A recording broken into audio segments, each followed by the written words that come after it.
Hello दोस्तों, तो प्रसाद GK में आपका बहुत बहुत स्वागत है। तो देखो, हिंदी तो हम कर चुके थे, अब देखते हैं जीके को। ठीक है, तो देखो 16वें प्रश्न से देखते हैं।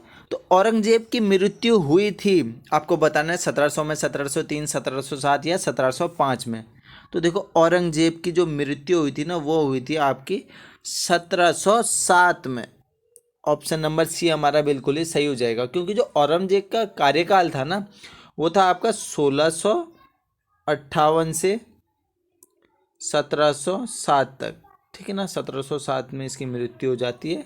ठीक है, अब देखो और क्या डिटेल हो सकती है औरंगजेब के बारे में, वो सभी को देखते हैं। तो देखो, औरंगजेब, इसको कहा जाता था जिंदा पीर। ठीक है ना, जिंदा पीर कहा जाता था, इसे याद रखेंगे, सब चीज़ इंपॉर्टेंट है। ठीक है ना। और औरंगजेब ने ना एक जो था वो झरोखा दर्शन पर प्रतिबंध भी लगाया था, एक नैरोज उत्सव था उस पर भी प्रतिबंध लगाया था। ठीक है, ये याद करने की ज़रूरत नहीं है, बस एडिशनल बता दिया मैंने। अब देखो, इसने जजिया कर लगाया था पुनः। ठीक ना, इसने पुनः मतलब दोबारा एक जजिया कर लगाया था, 1679 में लगाया था इसने जजिया कर। ठीक है ना, दोबारे जजिया कर। अब देखो, अब चलते हैं आगे। तो और क्या क्या वो किया था इसने। तो इनकी जो बीवी का नाम था ना, वो था रबिया दुर्रानी। ठीक है ना, लोग कलर चेंज कर लेते हैं। इनकी बीवी का नाम था आपका रबिया दुर्रानी। ठीक है, रबिया दुर्रानी, रबिया दुर्रानी था औरंगजेब की बीवी का नाम। ठीक है ना। तो इन्होंने क्या किया, इन्होंने उनकी याद में क्या बनाया भैया, 1678 में, 1678 में उन्होंने बनाया था औरंगाबाद में। ठीक है ना, याद रखेंगे कहाँ बनाया था, औरंगाबाद में। क्या बनाया था, याद करो, औरंगाबाद। क्या है औरंगाबाद में भैया, इन्होंने बनाया था औरंगाबाद में एक मकबरा बनाया था, जिसे आप क्या कहते हो, बीबी का मकबरा। क्या कहते हो, बीबी का मकबरा। मकबरा भैया अपनी बीवी के लिए बनाया था, तो बीवी का मकबरा ही कहेंगे उसे। ठीक है, चलो इतना आप समझ गए।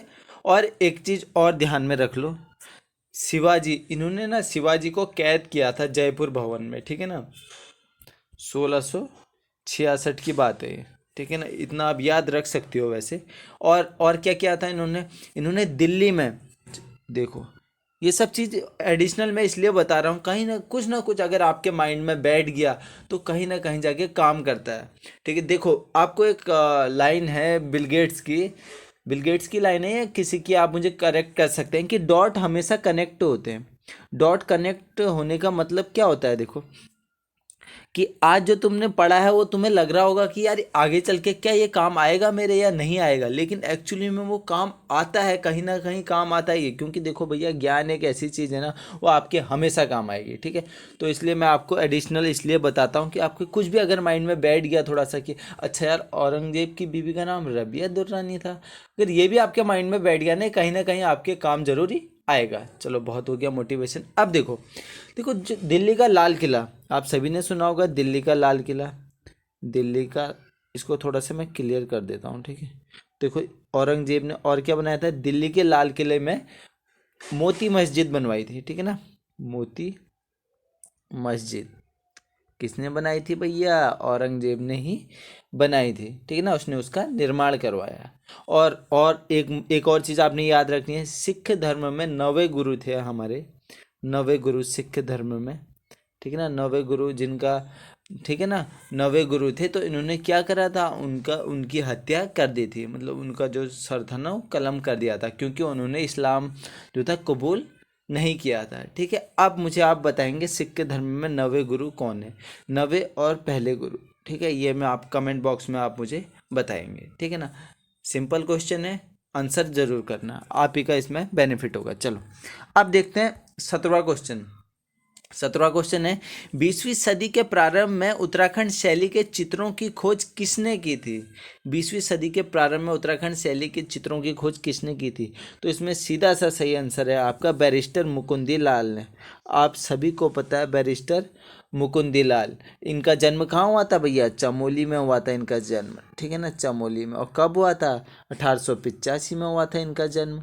ठीक है ना, और इन्होंने पढ़ाई अपनी कहाँ से करी, 12th पास, फेमस कॉलेज है अल्मोड़ा में, रैमजे। ठीक है ना, रैमजे इंटर कॉलेज से इन्होंने अपनी भैया पढ़ाई पूरी करी थी, 12th मतलब। ठीक है ना, जो कि आपका अल्मोड़ा में है। अब देखो एक और बात आप क्या याद रख सकते हो बैरिस्टर मुकुंदीलाल जी से, इन्होंने ना अपनी जो मतलब इनकी आर्थिक स्थिति ठीक नहीं थी, तो इन्होंने क्या किया था, एक गढ़वाल के, जिन्हें आप गढ़वाल के दानवीर के नाम से जानते हैं, घनानंद खंडूरी, घनानंद खंडूरी, खंडूरी। अब भैया जब आर्थिक स्थिति ठीक नहीं होती है ना, तो आदमी किसी ना किसी से मदद मांगता ही है, और जिस समय आपकी आर्थिक स्थिति ठीक नहीं है और आपकी किसी ने मदद कर दी, उसको कभी भूलना नहीं चाहिए, ठीक है ना। तो इन्होंने मदद मांगी थी घनानंद खंडूरी से अपना लॉ करने के लिए, ठीक है ना, मतलब आगे की पढ़ाई करने के लिए, तो घनानंद खंडूरी जी ने इनकी मदद करी, ठीक है, इतना आप ध्यान में रखेंगे। और देख लो, और देख लेते हैं।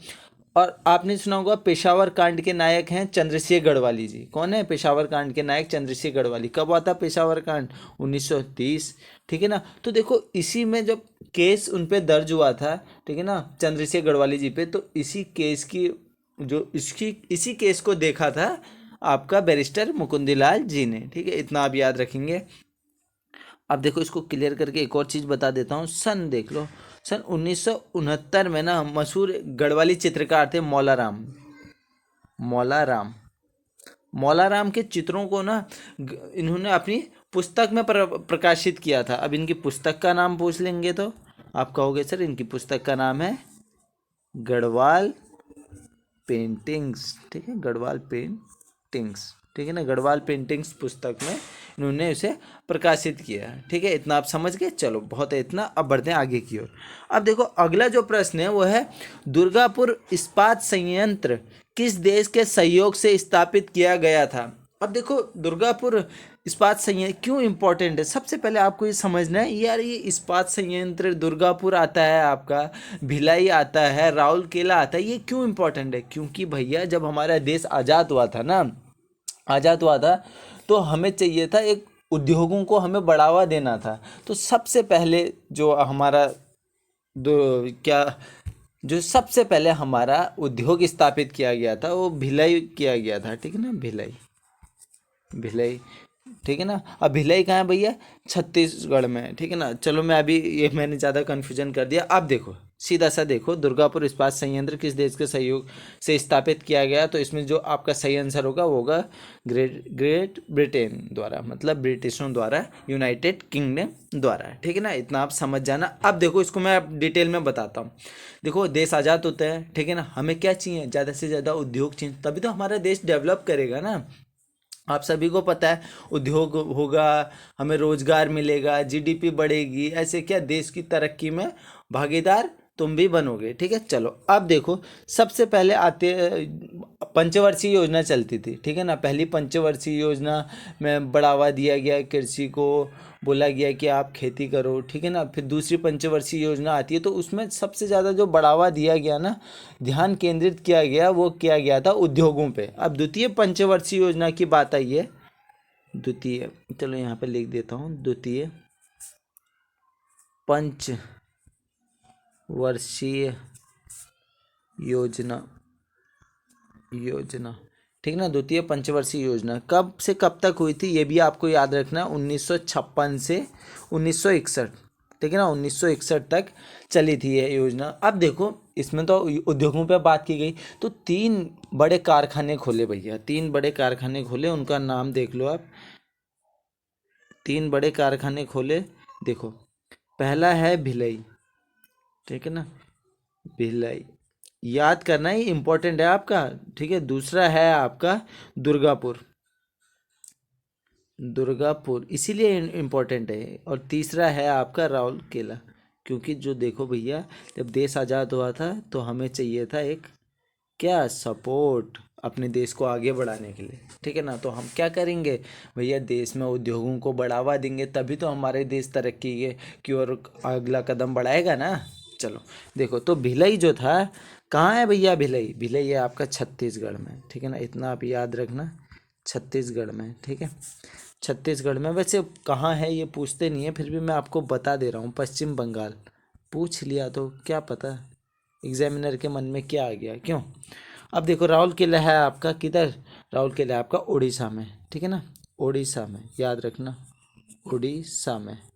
ये नहीं दिख रहा होगा तो देख लेना, ठीक है। अब देखो कौन किसकी मदद से बनाए गए थे ये भी देख लो फिर आप।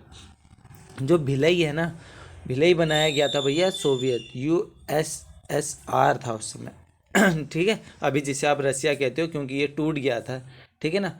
अब देखो यूएसएसआर था उस समय। अब देखो दुर्गापुर, बात है ये दुर्गापुर की, तो ये मैं आपको बता चुका हूँ ब्रिटिश द्वारा, ठीक है ना, यानी क्या, यूनाइटेड किंगडम द्वारा। राउल किला भैया, राउल किला बनाया गया था जर्मनी द्वारा, ठीक है ना, किसके द्वारा, जर्मनी द्वारा। चलो ठीक है, चलो अब बढ़ते हैं फिर आगे की ओर, मुझे लग रहा है समय लग रहा है देखो यार वीडियो को ना शेयर किया करो, ज़्यादा से ज़्यादा पहुंचाया करो, ठीक है। अब देखो जोहान्सबर्ग में सतत विकास सम्मेलन किस वर्ष हुआ था।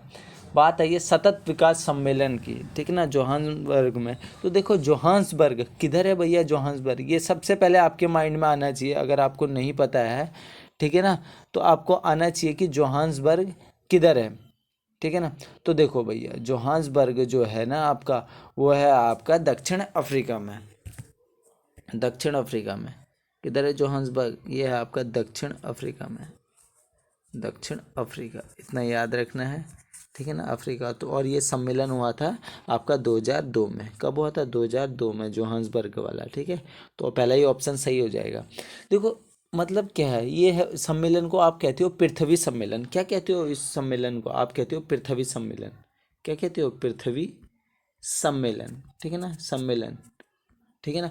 अब देखो इसमें क्या, पर्यावरण को संरक्षण पर ध्यान आकर्षित करने के लिए जोर दिया गया था, इस वाले जोहान्सबर्ग वाले में बहुत जोर दिया गया है, ठीक है ना, कि भैया देखो जितने भी संसार के सभी राष्ट्र हैं पर्यावरण संरक्षण पे ध्यान दो, ये क्या कर रहे हो, कितना कार्बन एमिशन कर रहे हो तुम लोग, मतलब बहुत ध्यान दिया गया है इसमें, ठीक है, इसलिए इम्पोर्टेंट हो जाता है। और पहला किधर हुआ था भैया, पहला भी देख लो फिर, जब इतने सब देख लिए हैं तो आपको याद होना चाहिए, जो पृथ्वी सम्मेलन था ना पहला, वो कहाँ हुआ था, ब्राज़ील में हुआ था, ब्राज़ील में, ब्राज़ील में कहाँ, रियो, रियो डी जनेरियो, ठीक है, रियो डी जेनेरियो, ठीक है, रियो डी जनेरियो में हुआ था।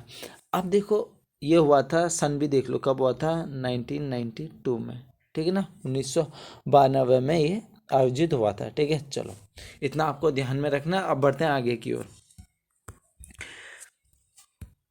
वर्ष 1986 ईस्वी में वृक्ष वृक्ष मित्र पुरस्कार का सम्मान दिया गया, तो ये दिया गया था भैया, वो दिया गया था आपका गौरा देवी को, 1986 की बात हो रही है, तो गौरा देवी को दिया गया था ये सम्मान, ठीक है ना। अब गौरा देवी को आप क्या चिपको वुमन के नाम से भी जानते हैं, ठीक है ना। और इसमें दो नाम और हैं, इंद्रमणि बड़ौनी। अब मेरे को आप बताओगे इंद्रमणि बड़ौनी जी को आप क्या कहते हो, ठीक है ना, ठीक है, इनको किस नाम से जाना जाता है, चंडी प्रसाद भट्ट, ठीक है ना। अब देखो चलो मैं आपको बताता हूँ चिपको आंदोलन। देखो चिपको आंदोलन की जो शुरुआत होती है, आप सभी ने पढ़ा होगा, अगर आप उत्तराखंड की तैयारी कर रहे हैं तो आप सभी ने पढ़ा होगा चिपको आंदोलन, ठीक है ना। कहाँ से हुई थी इसकी शुरुआत भैया, रैणी गाँव से हुई थी, ठीक है ना। अब रैणी गाँव किधर है, गोपेश्वर में, गोपेश्वर कहाँ है भैया, चमोली में। कब हुई थी, 1973 में, ठीक है ना, 1973 में हुई थी, ठीक है ना। जब ठेकेदारों ने बोला कि पेड़ों पे निशान लगा दिए, ठीक है, और बोला कि अब हम इनको काटेंगे, और काटने की कोशिश में आए, तब गौरा देवी समेत 27 महिलाएं जाके बैठी भैया पेड़ से चिपक गए, ठीक है, उन्होंने इसे नहीं काटने दिया, ठीक है, उन्होंने कहा भले ही तुम गोली चला दो लेकिन हम यहाँ से हटेंगे नहीं, ठीक है। अब देखो चिपको आंदोलन की जो शुरुआत का श्रेय जाता है ना, वो जाता है आपका दो व्यक्तियों को, सुंदरलाल बहुगुणा और किसको, चंडी प्रसाद भट्ट को। चंडी प्रसाद भट्ट जी यहाँ पे पहले से मौजूद हैं और हम लिख देते हैं अब सुंदरलाल बहुगुणा, ठीक है ना, सुंदरलाल बहुगुणा, पेन नहीं चलती है एन मौके पे, सुंदर लाल बहुगुणा, बहुगुणा, ठीक है ना। अब मुझे आप एक और बात कमेंट बॉक्स में बताएंगे, इनकी मृत्यु कब हुई, ठीक है ना। चलो, और इस आंदोलन को ना सम्यक जीविका पुरस्कार भी मिला था, ठीक है ना, कब मिला था, 1987 में ही मिला था, ठीक है। चलो इतना आप याद रखना। अब बढ़ते हैं अगले प्रश्न की ओर। तो अगला प्रश्न है हमारा राज्य निर्वाचन आयुक्त की नियुक्ति कौन करता है। राज्य निर्वाचन आयुक्त की बात आई है तो आपको सबसे पहले माइंड में आना चाहिए राज्य निर्वाचन आयुक्त, अनुच्छेद 43 के, ठीक है ना, उसी के तहत होती है भैया इसकी नियुक्ति। अनुच्छेद अनुच्छेद 243 के तहत, ठीक है ना, इतना आपको याद में रखना है, ठीक है। अब देखो बात आई है कि नियुक्ति कौन करता है, तो इनकी जो नियुक्ति है वो करता है राज्यपाल। ऑप्शन बी हमारा बिल्कुल ही सही हो जाएगा, ठीक है ना। कौन करता है भैया, राज्यपाल करता है। अब देखो, और भारत के जो चुनाव आयुक्त हैं, भारत की भी बात कर लेते हैं, ये तो हमारा राज्य निर्वाचन आयुक्त हो गया। अगर भारत के चुनाव आयुक्त की मैं बात करूं तो अनुच्छेद 324 के तहत होती है, ठीक है ना। चलो इतना आप याद में रखेंगे। अब देखो, और मैं आपको बता देता हूँ, राज्यपाल की बात आई है तो देखो राज्यपाल ना, राज्यपाल जो है उसके लिए अनुच्छेद है आपका 155। राज्यपाल के लिए कौन सा अनुच्छेद है, अनुच्छेद 155 के अनुसार राज्यपाल की भैया नियुक्ति कौन करता है, राज्यपाल की नियुक्ति राष्ट्रपति द्वारा की जाती है, ठीक है ना। कौन करता है, राष्ट्रपति द्वारा की जाती है, अनुच्छेद 155 के द्वारा। चलो इतना आप याद रख सकते हैं। अब बढ़ते हैं आगे की ओर, ठीक है ना। चलो अब अगला प्रश्न है हमारा भैया, सन 1972 ईस्वी में योजना आयोग द्वारा मंजूरी दिए जाने के समय टिहरी बांध परियोजना की अनुमानित विद्युत उत्पादन क्षमता थी। अब मुझे एक और प्रश्न याद आ रहा है, अगर आप कमेंट करते हैं तो मैं बताऊंगा, चलो आगे जाके बताऊंगा। इसके लिए एक आंदोलन हुआ था। देखो मैं, मेरे को प्रश्न याद आते जाता है तो मैं पूछ लेता हूँ, ठीक है ना, क्योंकि अगर मैं पूछूंगा, अगर मैं बताने लगूंगा ना तो बहुत वीडियो लंबी हो जाएगी। चलो इस टॉपिक को कभी और डिस्कस करेंगे, ठीक है। मेरी वीडियो ऐसे ही लंबी हो जाती है बातों बातों में। अब देखो, अनुमानित विद्युत उत्पादन क्षमता कितनी थी भैया, उस समय थी आपकी 600 मेगावाट, ठीक है ना, कोई डाउट नहीं, 600 मेगावाट थी। अभी कितनी है, अभी है भैया 2400 मेगावाट जो है विद्युत उत्पादन की होता है यहाँ पे, ठीक है ना। और 2000 देखो इसका जो काम की शुरुआत थी 1972 में तो मंजूरी मिल गई थी, लेकिन 2006 में इसका काम पूरा हो गया था भैया। कब, 2006 में, ठीक है। भागीरथी और भिलंगना से बना है ये टिहरी बांध, ठीक है। और इसकी ऊंचाई कितनी है, इसकी ऊंचाई है 260.5 मीटर, ठीक है, मीटर। और फीट में कहोगे तो 855 फीट है लगभग, ठीक है। तो ये है इसकी ऊंचाई, ठीक है ना, ऊंचाई। इतना आपको याद में रखना है। चलो अब बढ़ते हैं आगे की ओर। एक लिफ्ट की क्षमता 12 वयस्क या 20 बच्चों की है।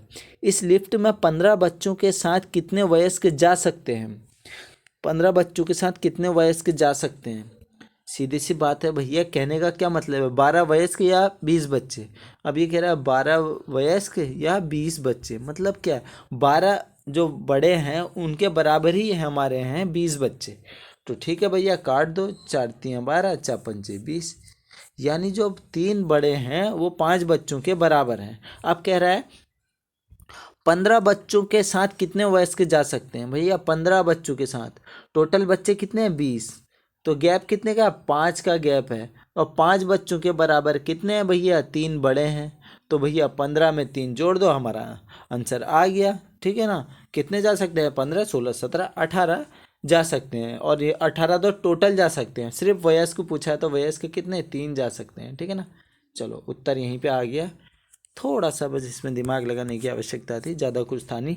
उत्तराखंड में ईस्ट इंडिया कंपनी का आगमन हुआ था, सभी को पता है भैया, संगोले की संधि हुई थी 1815 में, ठीक है ना। अब देखो 1815 में संगोली की संधि हो गई, ठीक है ना। अब संगोली की संधि तो 2 दिसंबर 1815, लो पूरा ही लगा लो ना, 2 दिसंबर 1815 कर लो इसे, ठीक है ना। और नेपाल ने इसे ऑफिशियल कब अपनाया, उस नेपाल ने इसे ऑफिशियल अपनाया था 4 मार्च को, 4 मार्च 1816 को, 1816 को, ठीक है ना। चलो अब पहले कमिश्नर कौन आए, फिर पहले कमिश्नर आते हैं हमारे ई गार्डनर, पूरा नाम क्या था, एडवर्ड गार्डनर, ठीक है ना, ई गार्डनर, ई गार्डनर। कब से कब तक भैया, लगभग 6 महीने के लिए रहते हैं, 1815 से 16 कर लो, चलो फिक्स 6 महीने के ऐसे ही लिखे थे, ठीक है। 1815 से 16 कर लो, इतना रहता है इनका कार्यकाल। फिर कौन आ जाता है, फिर आ जाता है भैया इनका ही असिस्टेंट आता है ना इनके साथ, एक विलियम ट्रेल, वही बन जाता है फिर दूसरा कमिश्नर, ठीक है। चलो अब बढ़ते हैं अगले प्रश्न की ओर। देश की पहली स्वर्ण राजधानी ट्रेन की शुरुआत हुई, ठीक है ना, तो शुरुआत हुई थी 29 नवंबर 2017 को, ठीक है ना, 29 नवंबर 2017 को हुई थी, नई दिल्ली से चली थी, न्यूज़ में बहुत रहा था। नई दिल्ली से चली थी, ठीक है। अब देखो अगला प्रश्न देखते हैं।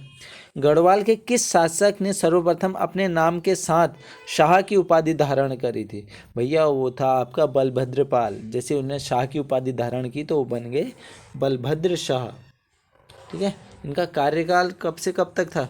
1575 से था 1551, सॉरी 91, 1591 था, ठीक है ना। अब देखो जब आपको याद आता है ना, ऐसे याद नहीं आएगा ना, तो आप कभी लिखना, क्योंकि हमारे जो है सबकॉन्शियस माइंड में वो चीज़ें हमेशा कैद रहती हैं।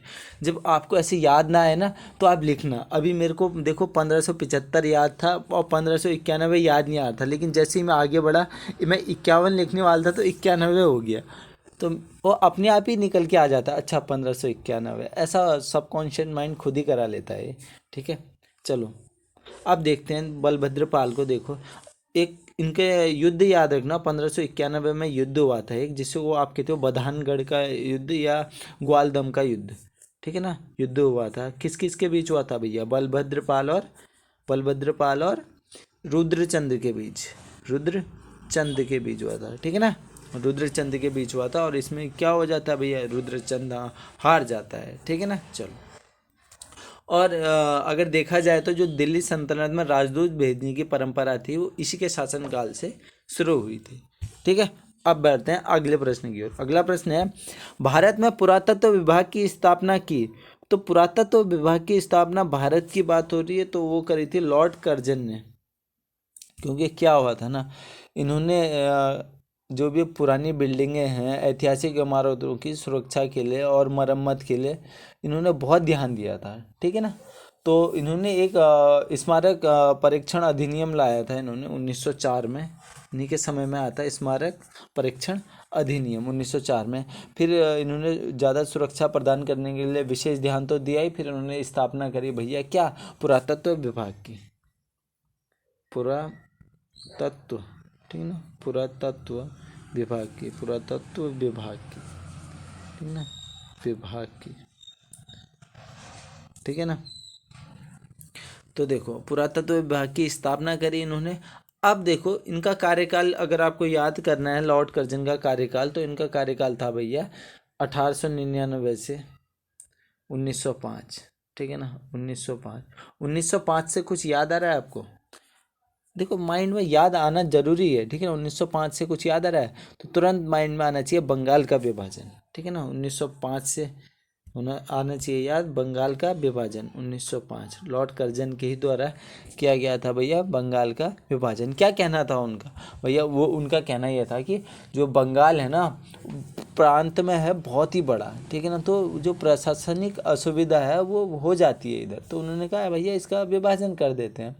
ये तो उनके ऑफिशियल बोल थे, असली कारण तो कुछ और ही था, आप सभी को पता ही है क्या कारण था, ठीक है। अब बढ़ते हैं आगे आगे की ओर। कुमाऊं में राज कर के अतिरिक्त सयानों व थोकदारों को दिया जाने वाला कर कहलाता था, बहुत बार रखा दस्तूर, ठीक है ना, दस्तूर। चलो अब बढ़ते हैं अगले प्रश्न की ओर। तो देखो इंडियन प्रीमियर लीग 2018 की विजेता टीम है, तो इस समय की, ये तो करंट का क्वेश्चन था, ठीक है ना। चेन्नई सुपर किंग थी मेरे ख्याल से, तो चेन्नई थी, ठीक है ना। अगर इसमें मैं गलत हूँगा तो आप मुझे कमेंट बॉक्स में बता सकते हैं, ठीक है ना। मेरे ख्याल से तो चेन्नई थी, क्योंकि चेन्नई, हाँ काफ़ी टाइम जीत गई है चेन्नई। चलो अब देखो निम्न में से किस किले को फोर्ट मोएरा भी कहा जाता है? देखो फोर्ट मोएरा किला ये कहा जाता है आपका लाल मंडी किला को। किधर है भैया? अल्मोड़ा में है, ठीक है ना, याद रखेंगे। और कौन कौन से किले हैं? देखो जो ये लाल मंडी किला है वो किसने बनाया था? लाल मंडी किला और मल्ला महल किला, याद रखना मल्ला महल, ठीक है ना, मल्ला महल किला, ये दोनों किले जो है वो किसने बनाए थे? वो बनाए थे आपके कल्याण चंद ने। किसने? कल्याण चंद ने, ठीक है ना, कल्याण चंद ने ये बनाए थे। और देखो एक और किला है खगमरा का किला, वो भी कहाँ है भैया? वो भी अल्मोड़ा में ही है, खगमरा। खगमरा का किला वो किसने बनाया था? वो बनाया था आपका भीष्म चंद ने, ठीक है ना, भीष्म चंद ने, ठीक है ना, भीष्म चंद ने वो बनाया था। अब देखो और अगला प्रश्न देखते हैं, ठीक है। अगला प्रश्न देखिए, निम्नलिखित में से कौन सा एक सुपर कंप्यूटर नहीं है? तो देखो आपको लग रहा होगा ये नाम से ऑप्शन सी देखोगे तो फ्लॉक, ये क्या है भैया, ये एक वेब ब्राउज़र है, ठीक है ना। चलो अब बढ़ते हैं अगले प्रश्न की ओर। उत्तराखंड में ऐपण संबंधित है। ये इस प्रश्न को अगर आप पढ़ो तो देखो ऐपण, तो देखो धरातली चित्रण भी है और भित्ति चित्रण, भित्ति मतलब वॉल होता है, ठीक है ना, वॉल, ठीक है ना। तो देखो मेरे ख्याल से तो ऑप्शन दोनों सही हैं वैसे, लेकिन जो आयोग ने उत्तर दिया है धरातल चित्रण बिल्कुल सही है, ठीक है ना, ऑप्शन ए, क्योंकि ए और बी दिया नहीं है तो धरातल चित्रण सही होगा, ठीक है ना। चलो अब बढ़ते हैं। विश्व का सबसे अधिक व्यस्त समुद्री जो मार्ग है वो कौन सा है?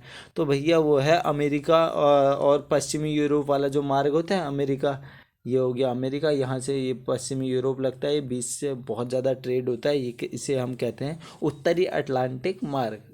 क्या कहते हैं? उत्तरी अटलांटिक मार्ग कहते हैं, ठीक है। चलो इतना आप समझ गए।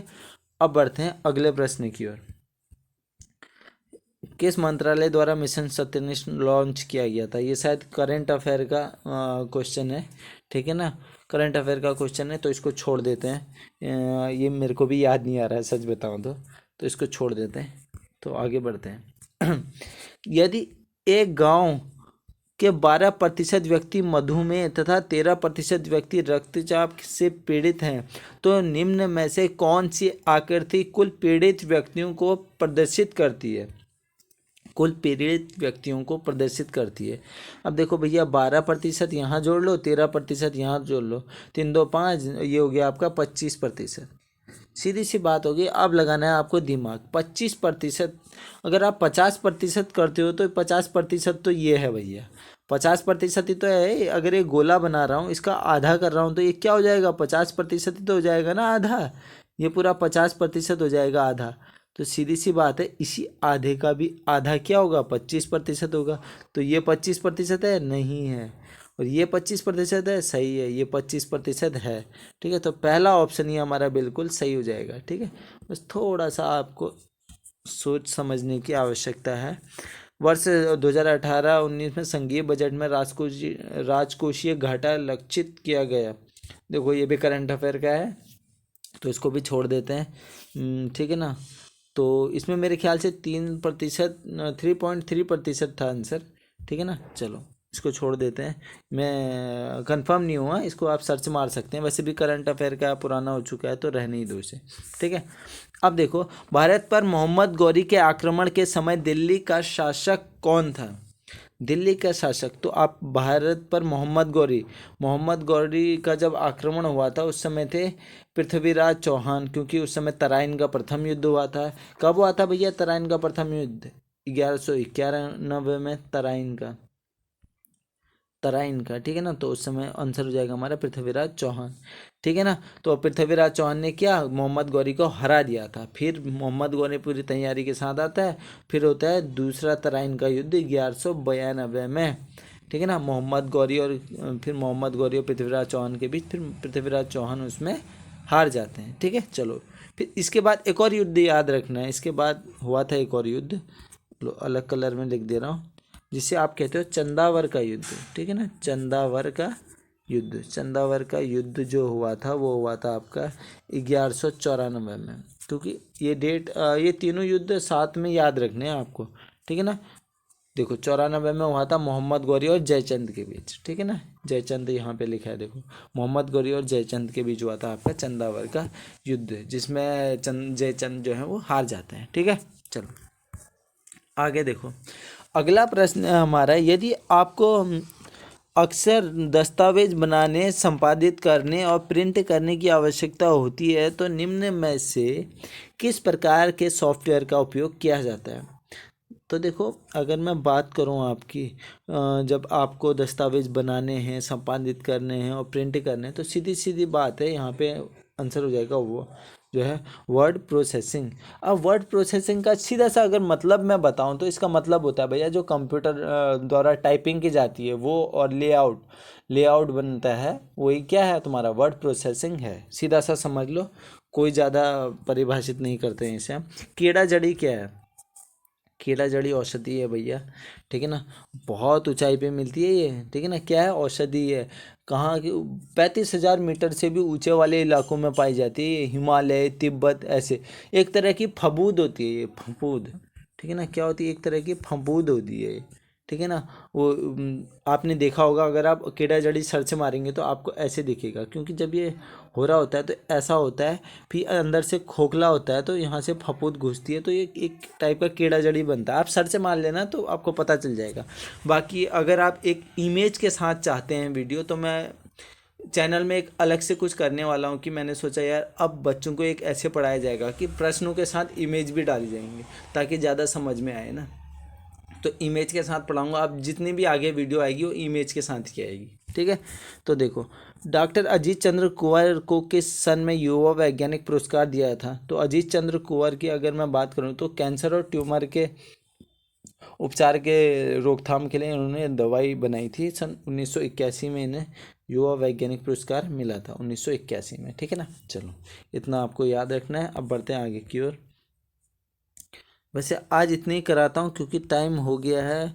हाँ, अगले पार्ट में कराऊंगा। चलो ये वाला देख ही लो, ये वाला देख लेते हैं। चलो अब आ ही गए हैं तो कर ही लेते हैं, ठीक है ना। तो देखो, निम्न में से बद्रीदत्त पांडे की पुस्तक का नाम है, तो वह नाम है आपका कुमाऊँ का इतिहास। अभी भी आपको आसानी से मार्केट में मिल जाएगी। जब ये बरेली जेल में थे ना, बरेली जेल, बरेली जेल शब्द थोड़ा अजीब हो गया, कारावास कह लो, चलो बात एक ही है, कारावास, ठीक है ना। बरेली कारावास में थे, उसी दौरान इन्होंने लिखी थी अपनी पुस्तक, जो है कुमाऊँ का इतिहास, ये वाली पुस्तक, ठीक है ना। और क्या क्या याद रखना है आपको बद्रीदत्त पांडे जी के बारे में? इन्होंने 1913 में, याद रखना है, 1913 में अल्मोड़ा अखबार का संपादन किया था, ठीक है ना। अखबार का संपादन किया था कब? 1913 में। और क्या क्या किया था इन्होंने? और क्या क्या याद रखोगे आप, और रखोगे? हाँ, 1916 में कुमाऊँ परिषद की स्थापना, ठीक है ना। कुमाऊँ परिषद की स्थापना, कुमाऊँ परिषद की स्थापना में भी इनका अहम योगदान था, ठीक है ना। अब देखो, और 1920, और क्या रखोगे? 1920 में क्या हुआ था भैया? काशीपुर अधिवेशन हुआ था, काशीपुर अधिवेशन हुआ था, ठीक है ना। काशीपुर अधिवेशन हुआ था, तो इन्होंने वहाँ पे क्या, कुली बेगार की समाप्ति का प्रस्ताव रखा था, ठीक है ना। चलो, फिर क्या होता है? फिर उसके बाद 1921 आती है भैया, और 1921 में क्या होता है? सरयू नदी के तट पे कुली बेगार प्रथा का अंत होता है, मकर संक्रांति के दिन पे, ठीक है ना। चलो, और एक और बात याद रखनी है, बातें याद आती जा रही हैं, ऐसा लग रहा है वीडियो और आगे बढ़ जाएगी। देखो, कुली बेगार प्रथा के बाद ना बद्रीदत्त पांडे को एक उपाधि दी जाती है। कौन सी उपाधि? उपाधि दी जाती है भैया कुमाऊँ केसरी की, ठीक है ना। कुमाऊँ केसरी की, कुमाऊँ केसरी। चलो, तो वीडियो यहीं पे समाप्त करते हैं। अगर वीडियो आपको अच्छी लगी हो तो आप इसे शेयर और सब्सक्राइब कर सकते हैं, ठीक है। धन्यवाद।